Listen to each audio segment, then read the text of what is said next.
Chicken धुवून त्यामध्ये अद्रक लसूण पेस्ट, चवीनुसार मीठ, एव्हरेस्ट तंदुरी मसाला, एव्हरेस्ट चाट मसाला, धना पावडर, जिरा पावडर, लिंबू रस,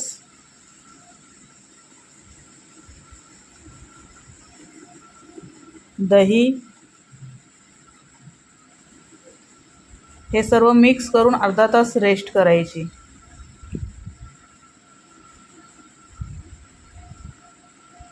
अर्ध्या तासानंतर ते गॅसवर ठेवून त्याला व्यवस्थित शिजवून घ्यायचं.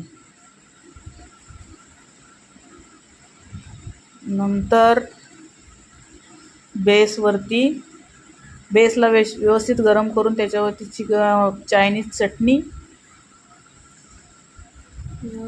मेयोनीज टाकून, कोबी पत्ता टाकून चिकनचे छोटे छोटे पीसेस त्याच्यावरती टाकायचे.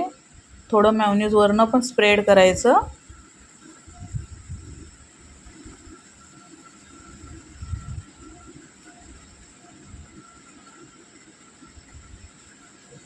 आता तो रोल करून आपला चिकन शोरमा तयार.